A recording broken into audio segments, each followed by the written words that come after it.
Handicapper Steve here, handicapping the racing from Belmont Park here on Thursday. It is the 2nd of June, 2022. Gonna look at the 8th race from Belmont, but before I get on to that, remember to please follow me on Twitter at Horse Racing Kid 5 for more selections for race courses around the world, and I mean it around the world. Remember to join me tomorrow for my Oaks preview from Epsom, and Saturday for my Derby preview from Epsom. It's the UK Oaks and Derby this week, and so I hope you join me for that. Also, you have the Penn Mile tomorrow from Penn National, which looks like it's going to be a good race and a good card there, so join me for that. But let's look at the 8th race from Belmont.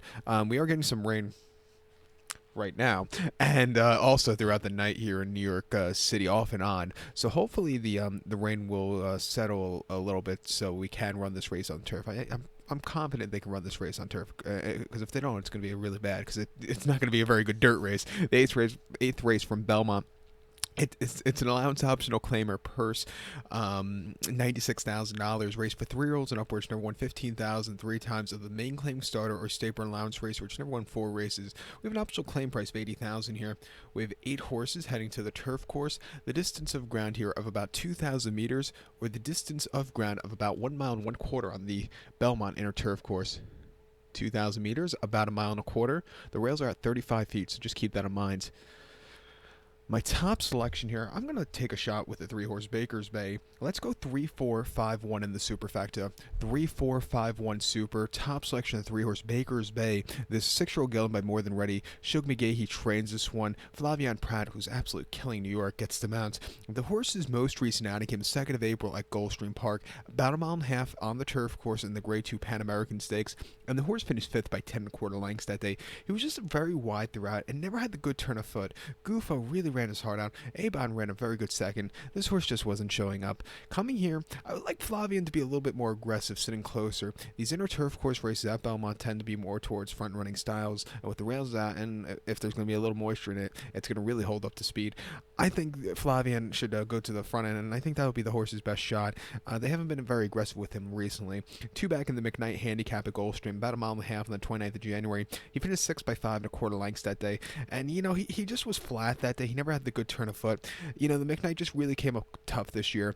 And then before that, 19th of November at Aqueduct, mile 3/16 is an optional 80 claimer. He finished 4th by 3 1/4 lengths that day, and he just kind of stalked all the way around the race course. It was a little bit wide, but was closing up well. I didn't think it was a half bad race after all said and done. Keep in mind, they ran quite a few mile 3/16 races this past fall at Aqueduct. Those races, the horses that have been coming out of them have been running decent runs, so watch out for those. Go back to those races if you can. Also, that Aqueduct race was his first race since the Louisville Stakes at Churchill, 1.5 miles on the 15th of May, where he finished 5th by 2 3/4 lengths. He was very, very wide, which cost him. He left out of the gate, but he just needed that something late there. And then a Keeneland, a race where they took him a little closer to the front end. A mile 3/16 in a allowance race 82,000 on 2X. He won by a nose, and from a tracking position, he really ran a good race. All his victories have come when he's closer to the pace. When he's way out of it, he doesn't really run these good races. Like I said, I would like to see him a little bit more aggressive today, Flavian. I think that's the best way to get the horse to the winner's circle.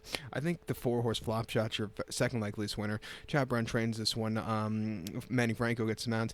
Most recently on the 14th of April at Aqueduct, mile 16th and option 6-2 on the inner. The horse won by 3/4 in length and was stupidly wide, but got there in the nick of time. An all-around good race second off the bench. This horse is 3-0 here at 3-0 here at Belmont, but has always had horrible trips on this inner turf course.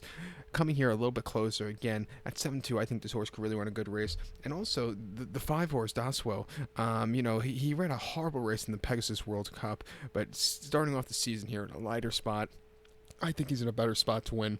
At 5-2, definitely have to use him also in the slate pick 4. Like I said, this race is a good race here for a Thursday afternoon or Thursday evening. But to recount my selection for this 8th race from Belmont, let's take the 3-horse Baker's Bay, give kudos to the 4-horse Flop Shop, and the 5-horse Doswell.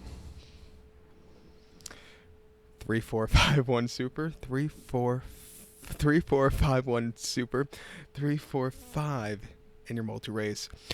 So good luck to all, and please follow me on Twitter at Horse Racing Kid 5. Good luck, everybody, and yes, I just had a heart attack.